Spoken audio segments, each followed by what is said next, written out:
Hello, I'm Kay Spears, and I am with the Genealogy Center. During my time here, I have had the opportunity to either be involved in or I have observed our scanning projects. So what we're going to do today is we're going to scan on 3 different scanners. They are all Epsons, but they are different in their functions. There are other scanners that are out there, but the demonstration is only going to be on Epson. Now, I would advise that you not rush out and purchase a scanner right now. What you need to do is analyze your collection. Ask yourself, what do I have? Do I have all photographs, all documents, books, diaries, journals, negatives? What do I want to scan? And what am I going to need to do that? Then ask other people who have scanned before or have knowledge of that process. Do some research about what you need when it comes to scanners. You may even know some photographers, and sometimes they can tell you what they use. I also suggest that you check out the Library of Congress or the National Archives. They both have information, but the important part is to do the research before you purchase your scanner. So now it's time to take a look at the scanners that we have. Even though they are all Epson, you need to have certain options available to you when you scan. This scanner is a GT20000. It is just a regular flatbed. It is a little bit larger than some of the other scanners. It is about 11 by 17. This is what it looks like when the lid is open. This one can cost between $300 and $500 depending on where you purchase it. So if we take a little bit of a look inside, you'll notice that there are some edges to this and even some rulers. Now, you probably think you can line up your artifacts on that, but I would suggest that you don't.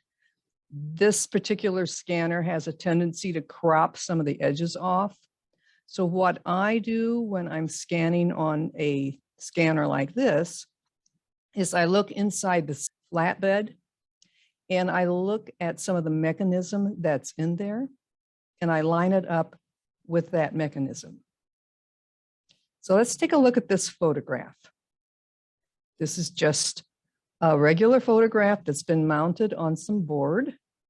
It was taken probably in the early 1900s. We're going to close the lid.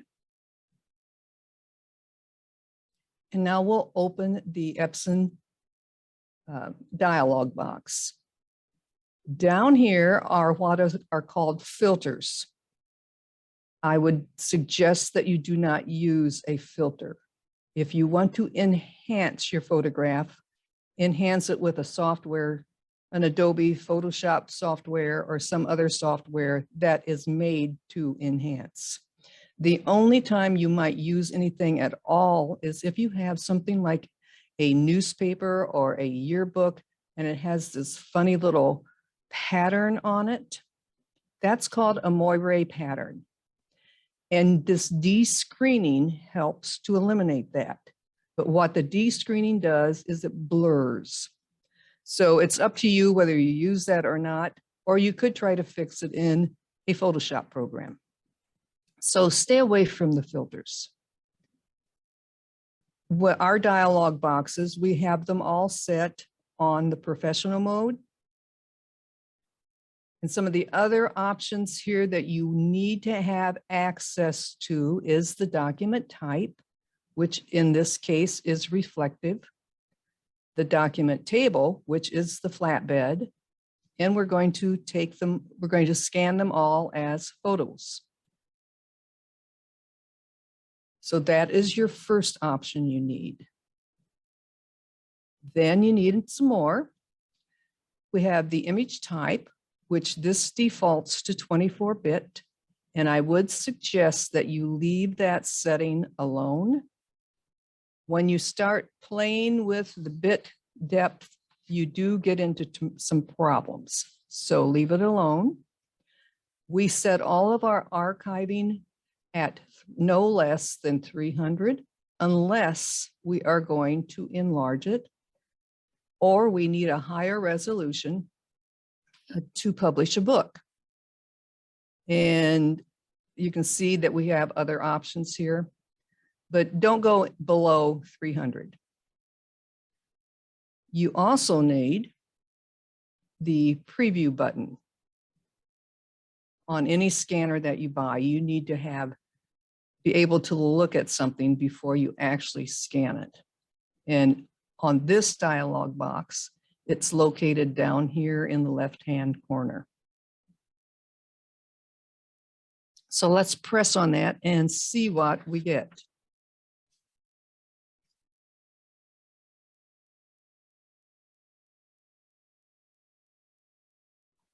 So here's the image that we put in the scanner. And you can see that there's already a select box around it. That was because there was something in here before that was scanned, and it always has that on there when you do your first scan. So you can take it off by using one of the options. Then your cursor will change to a crosshair, and you just drag it around your selection. And there you go. You've selected something and you have the little marching ants. Now this scanner has a zoom option, which helps identify your image. Everything that we scan, we leave a margin on. And we do that for a reason. The reason is that a lot of people will write things right up to the edge. So this leaves a little space so that we don't crop anything off. So we've got our image selected. So now it's time to scan.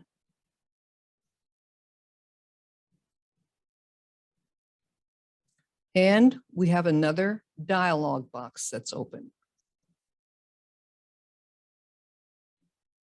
So we are going to set some more of our options. You need the option to be able to place your image wherever you want it to go.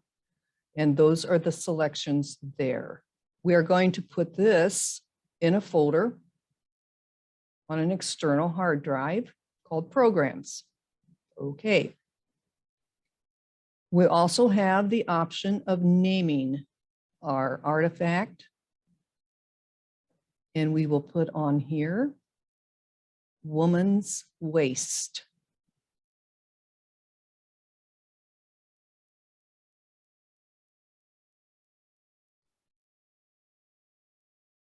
And we will take the number to number 1. Now this scanner automatically numbers things once you get started. The other option you have to have access to is the ability to change the format. We always save our archival copies as TIFFs, T-I-F-F. They are a lossless format. We do not save them as JPEGs. JPEGs are lossy.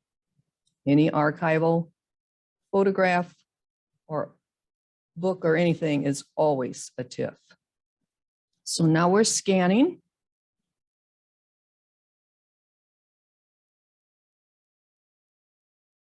And Windows Explorer pops up, and there's the image that we have. So let's do a zoom in on that because I want to show you something that I noticed when I first scanned this. She has an awfully small waist. So let's zoom in on that waist.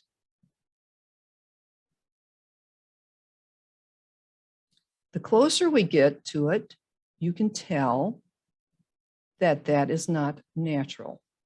that has been doctored. So this is an example of an early photograph that has been retouched. So just remember that from the beginning of time, when photographs came along, photographers have always had the ability to retouch them.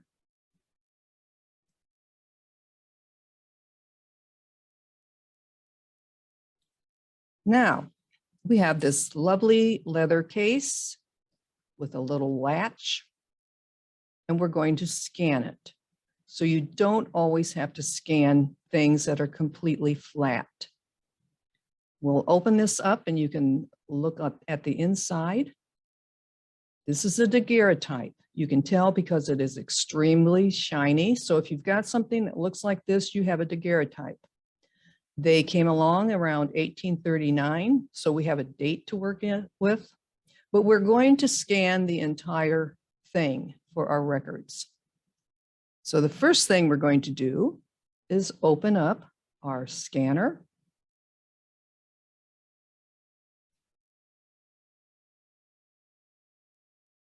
And we will put this down, line it up,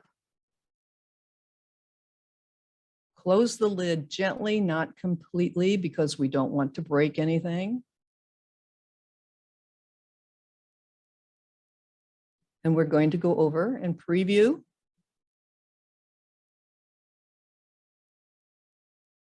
And there is our case. So we will adjust the selection and we will draw in our lines. You notice the cursor changes to an arrow pointed two ways.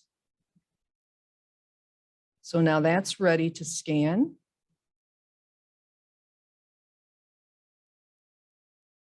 After we zoom in on it,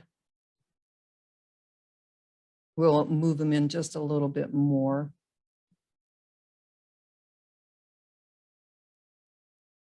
Now we'll scan. So there's everything. We're going to leave everything alone except for the name. And we will call it DAG. And we will change it to number 1. We're going to leave it as a TIFF. Say OK.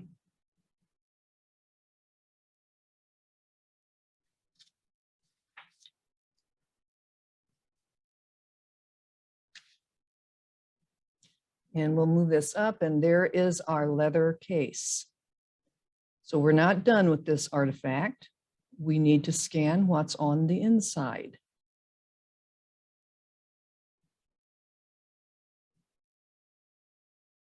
So we need to keep it straight, put the lid down, but not too forcefully.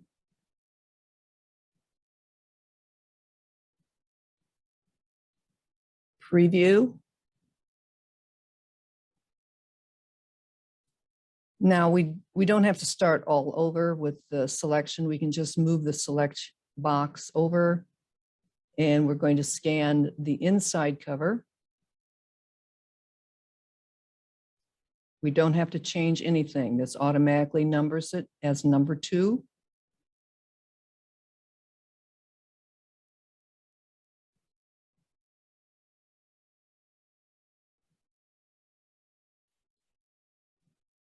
And there's our second image. Now we're going to do another preview. And I do previews between each scan. We will move our selection over to the daguerreotype itself. And we will scan. Nothing changes. Say OK.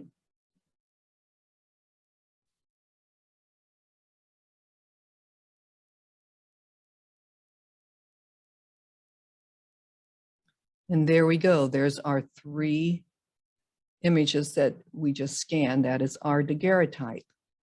So I want to talk to you about storing your objects. There are a lot of different types of things to take into consideration. What is it? A daguerreotype or some other form of photograph? A negative, a diary, a letter? What condition is it in?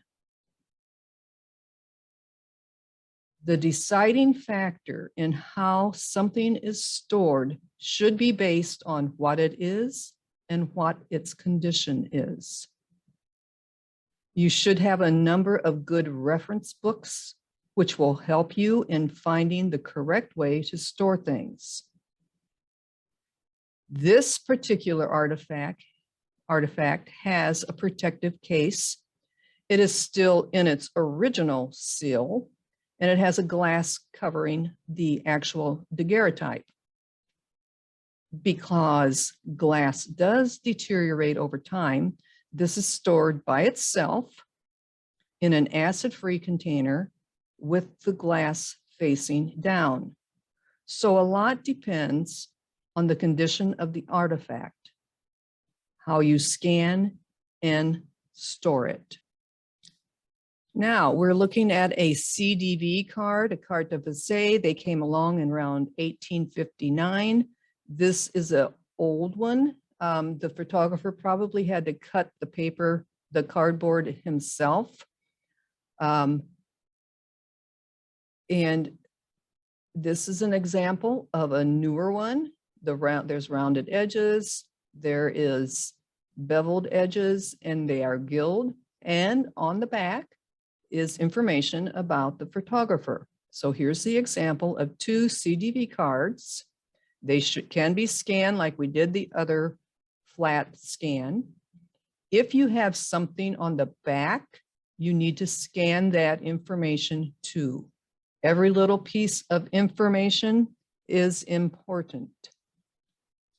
When you are done scanning CDV cards, they need to be put in acid-free paper, sleeves, envelopes, and then stored in a box.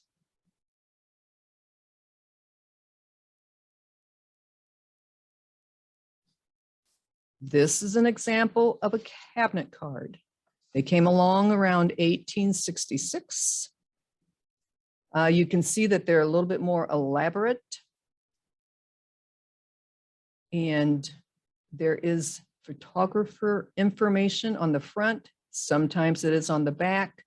Always check the back of things because you'll want to scan that information too.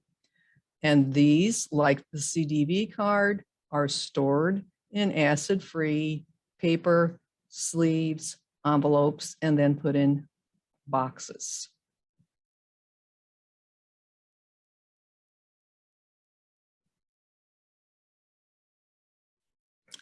And by the way, they have a tendency to be slick, so they might slide when you put them on the glass of the scanner. This is a letter. Letters are interesting to scan because they're on all kinds of paper. A lot of times they're on very thin paper, and they do things like the writing will bleed through to the next page. So there is a trick to scanning letters, and it's a very inexpensive trick. On the top here is a piece of construction paper. So we're going, and it's black. We're going to put the black construction paper down on top of the letter. It will block the light from going completely through. And it works most of the time in eliminating the bleed through. So here's our preview. Now, it's very important when you're scanning letters that you scan a page at a time. This one happens to be 4 pages, but you would scan each one of the pages separately, starting with page 1.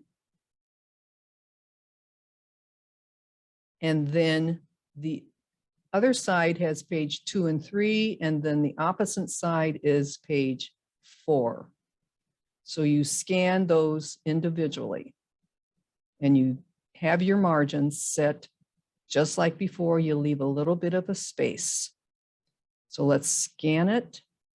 We are going to, the only thing we're going to touch is the naming. I'm going to call it letter, and we'll take the number down to 1. And we will say, okay.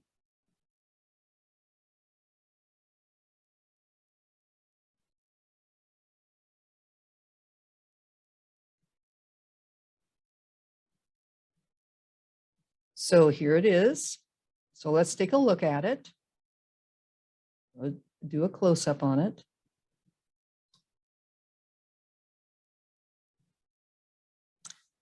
Now there is this black edge.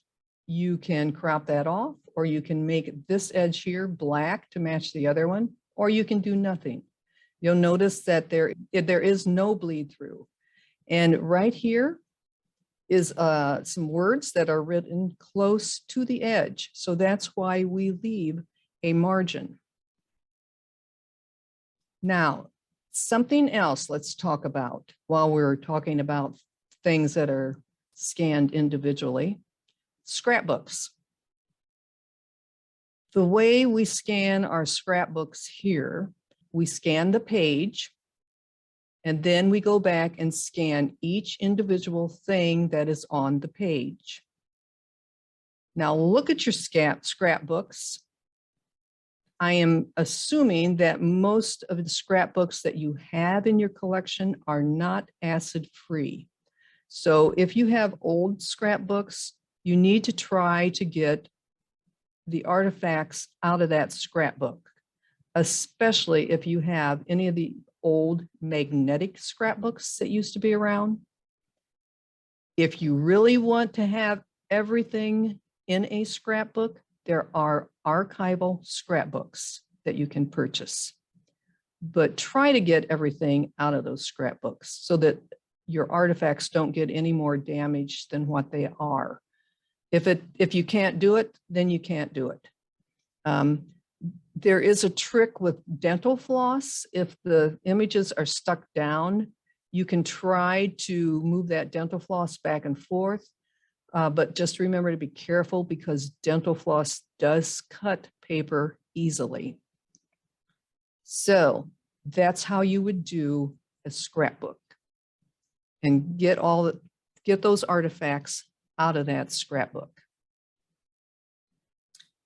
Now let's talk about the panorama photograph. Panorama photographs are large, long photographs with lots and lots of people in them. Maybe it's a class reunion, a church get-together, a bunch of businessmen, whatever. So we take these long photographs and we put them in a frame, and then we put them on the wall. And then years pass and someone says, let's take that off of the wall. So we take it out of the frame and we roll them up. And then what happens to that photograph is that they become these tight little rolls with brittle paper. And when we try to unwrap them, they start to break. But we do need to make digital copies of these. But we are not going to put any kind of moisture on them or any chemicals to relax them. What we do here to relax our panoramic photographs is we use weights. And these are all examples of weights. This is a string weight, and this is another weight, and then another one. These are all archival weights. And we slowly unwrap these and then move the weight down. And eventually this will give way and it will relax to the point that you can actually scan them. But take your time.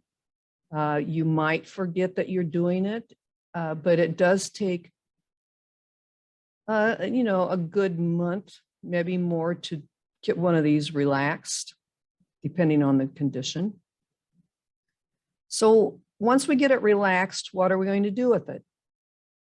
Well, if you'll notice, this, even though this is an 11 by 17, this panoramic photograph is bigger than that. So what we're going to do is we're going to do a process called stitching.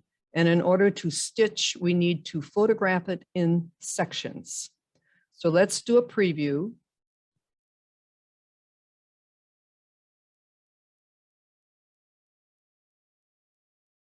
So here is part of that panoramic photograph.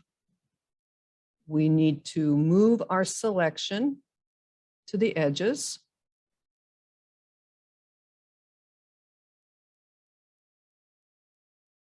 So here we go. We're going to move it over here, and then we need to move the top and then the bottom.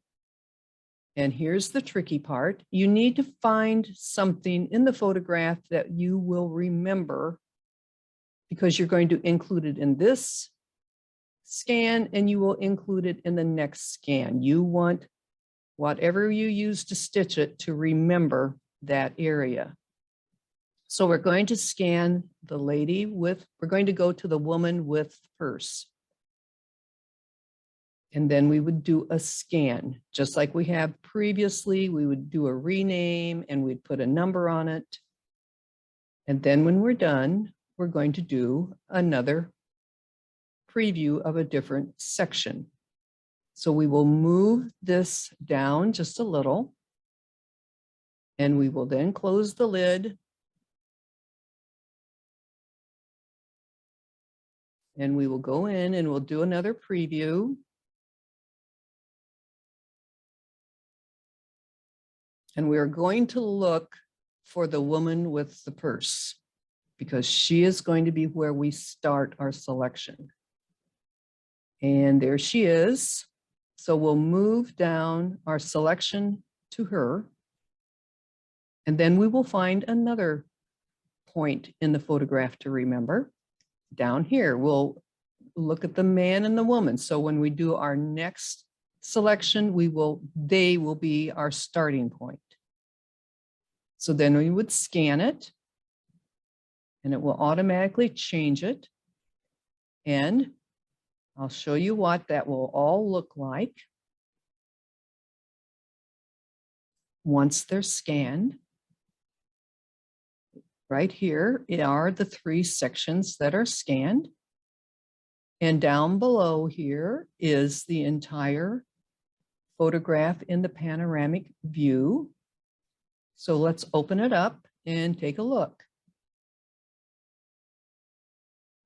So here it is, our panoramic view, and it's 74 megabytes. So it is large, but it is a digital copy.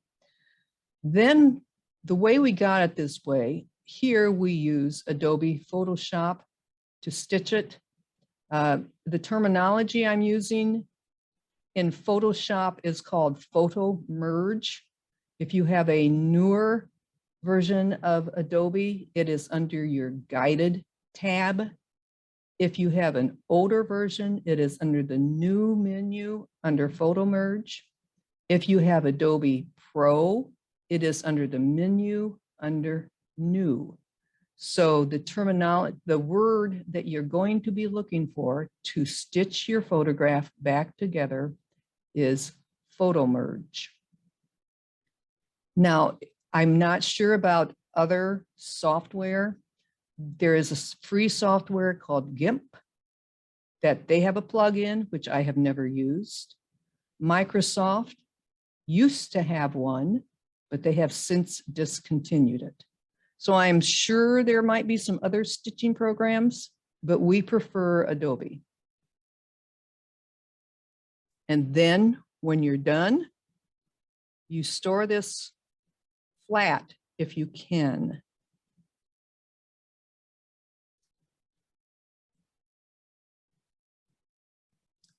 Our second scanner is an Epson DS60,000.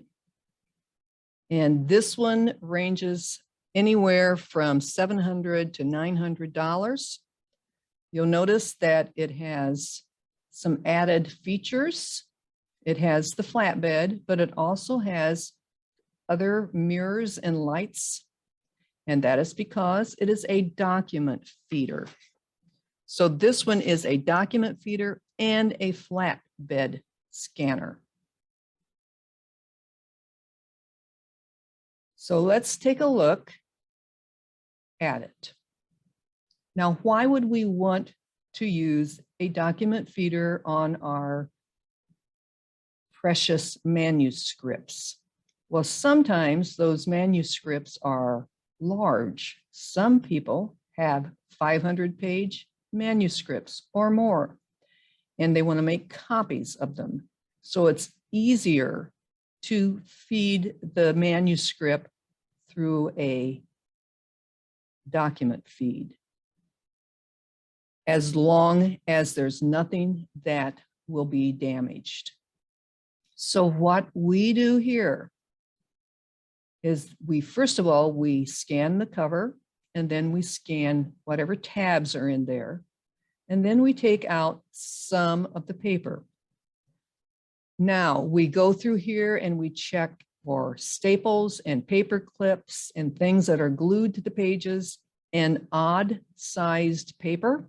For instance, this one we would have to watch out for because we wouldn't be able to feed it through with the rest. Then we take out a group of these to put in our document feeder. I would suggest that if you have a 500-piece manuscript, you don't send all 500 pages through at once. It will lock the machine up. So we're going to have a small group that we're going to scan. Now, this particular scanner, it requires one page to go through for a preview. And let's look at the dialog box that we're given. If you notice, it's basically like the one that we looked at before, except for this section right here. And we have the option of the table, which is the flatbed. We have a single-sided or a double-sided. In this case, we're going to do a single-sided, and we're going to leave all the rest of the settings alone. So we will get ready for our preview. We will put the top page in first into the feeder. And we go back and we will do a preview.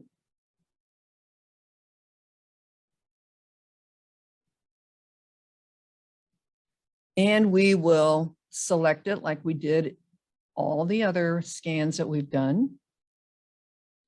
It looks just a little bit different than the other one. You'll notice that there are even some added buttons to this one. We have some rotate buttons, which come in handy. So we've got that all ready to go. So our next step would be to scan it. So we take out the preview page that went through already, and we put it with the rest of the paper, and we put it in there, make sure it's up against it, and we hit our scan. Now, this one is a little bit different than the other one, and I have to say that all dialog boxes are not the same. So the part that we have to change is the edit part. That's where we do our name change. We'll call it book. We have the option of setting the number of characters we want. And then we also had the start number, which we will put at 1. We will say, okay, we're going to scan it as a TIFF. Say okay. And there we go. Just as easy as that, we've got pages that are going through our document feed. So much more easier than scanning one page at a time.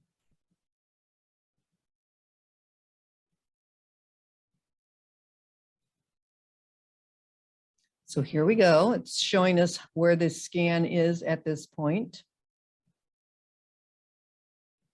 And our Explorer should be opening, and there it is. There's all the pages that we just scanned. Very simple. Just have to watch for jams, paper clips, staples, anything that might create a problem. So then you are done with that manuscript. Just put your papers back and close the book. And that's all there is to a document feed. It's a very simple scanner. Now, on to our special scanner. This is our third scanner. It is an Epson V series. It's the 700. It's one of the older ones in the series. I'm not quite sure what number they're up to right now. These can run between $1,400 and $1,600 depending on where you get them.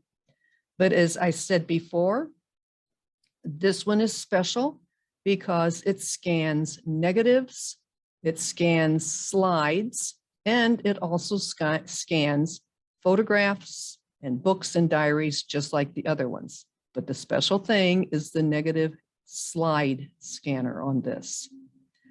Now, a word of warning.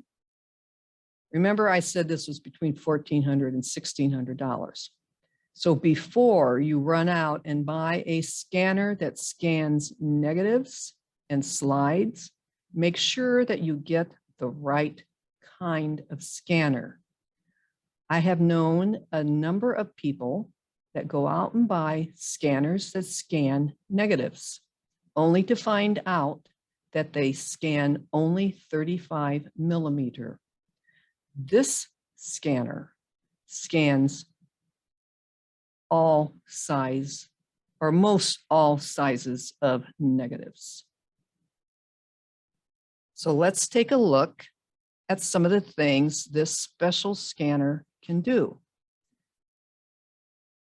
And even though I said that it scans negatives, we're going to start with something a little bit different.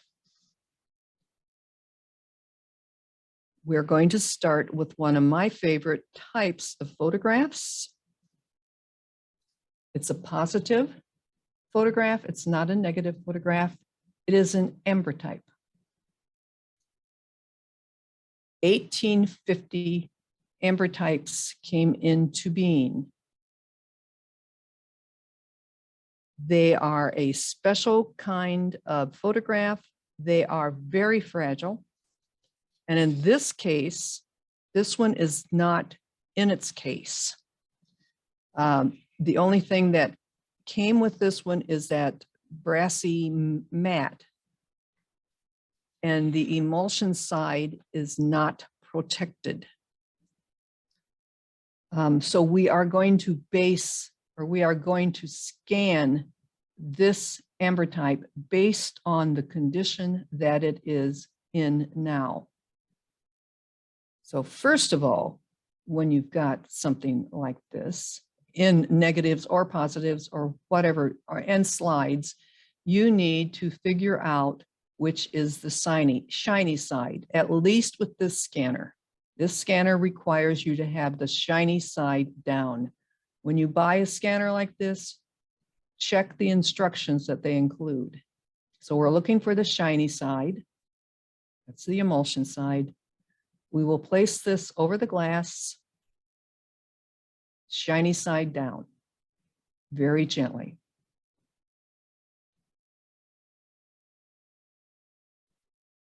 And we will put the lid down. Now, this could be scanned as a positive, but we are going to scan it as a reflective photograph. So all the settings will be the same for this one. And we will do a preview.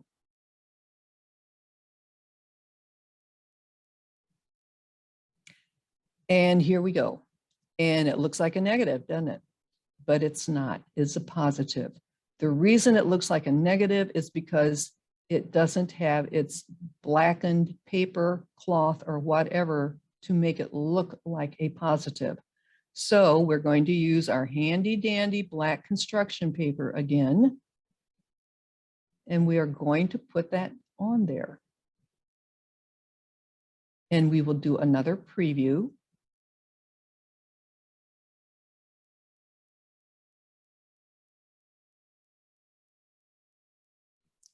And there we have our photograph.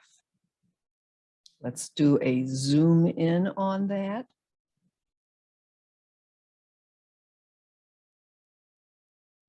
And there you have your ambrotype.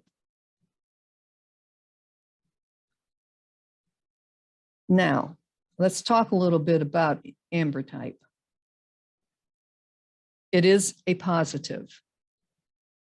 When ambrotypes were created, it would depend on the photographer what the finished product looked like. Sometimes ambrotypes had black paper behind them. Sometimes they had black cloth. Sometimes they were lacquered. And sometimes they were photographed on colored glass so that everything looked like a regular photograph. So look at your ambrotypes carefully when you scan to see what condition they are in, and then what you need to do afterward. This one, because it didn't have any kind of protection, it needed some made. So this is an example of a mat that was made to put on its emulsion side.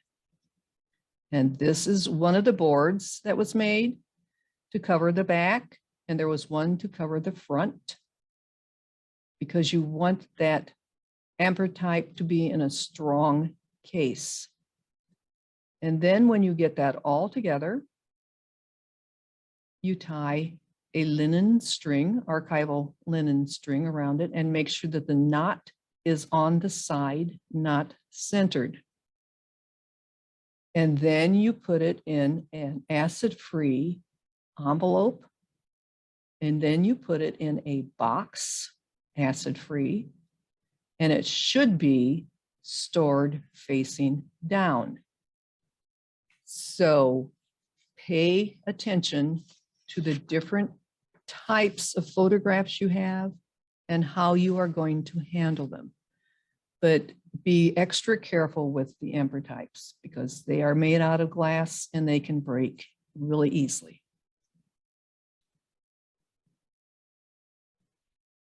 This is an example of a lantern slide. They were used in theaters. It is also a positive, and you could probably scan this as a positive or as a reflective, but it just looks better as a reflective. And make sure if it has words on it and you put it on the emulsion side, your words are going to be backward.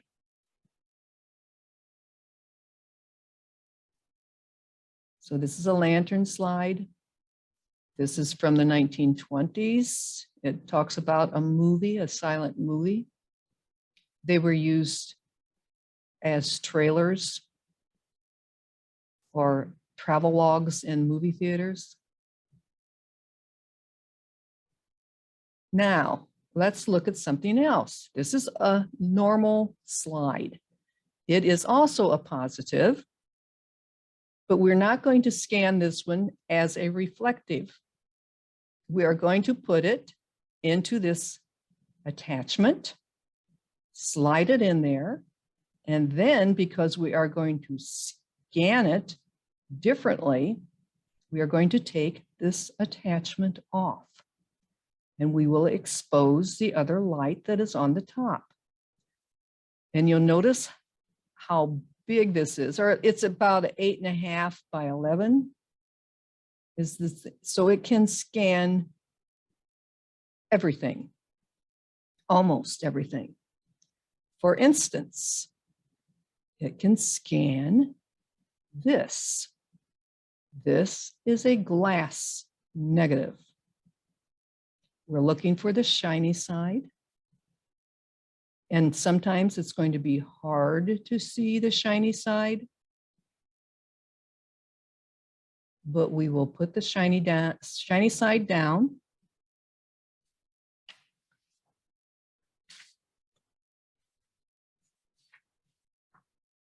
Then we will go in and change our settings because we are scanning it a little bit differently. We are scanning it with a film-free guide,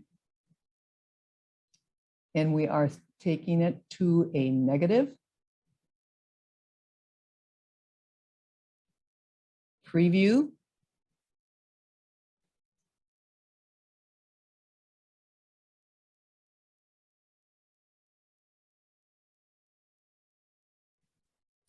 And there's our photograph from a glass negative.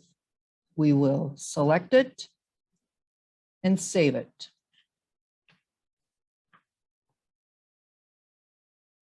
So after we are done scanning it, we need to store it. And there is a different way that we store these glass negatives. We put these here, we put them in what is called a fourfold. It's archival, acid-free fourfold. We will fold it, and all the information about it will be on the outside. And then we will put it in a box, standing up. And just whatever you do, don't stack them. They will break. They are very heavy. So make sure they're in a box standing up. So that is the storage for your glass negative.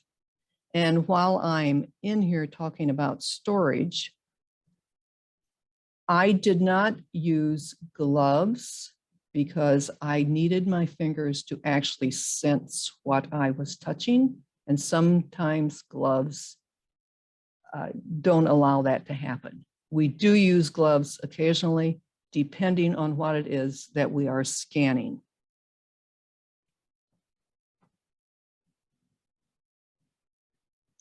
This is a 35 millimeter with an attachment. Just slide in there and scan it. We would change this setting to with a film holder. This is a larger negative. I don't think it's a 120, but is another example of the different kind of sizes of negatives you have. Scanning can be expensive, can be tedious, and it takes a long time, but sometimes you come across a gem. This is a letter that was written in 1818, and I have actually tried to decipher some of the words, but this is from a son to his mother, and he's telling her that he has his natural color, spelled C-O-U-L-E-R, is coming back, and he's no longer orange. And he is wishing her well, and he's asking about the family, and he signs it, "From your Jondery son, Thomas Smith." This was written on rag paper, and I found it an interesting insight into the past. So sometimes you find these little gems when you scan. Sometimes you are able to visit your ancestors' past. Scanning is important. It is a way to save our past and create a digital record. I hope I have given you a little bit of information that might help you in your journey to digitizing your past. So enjoy your future projects. Just never know what you might find.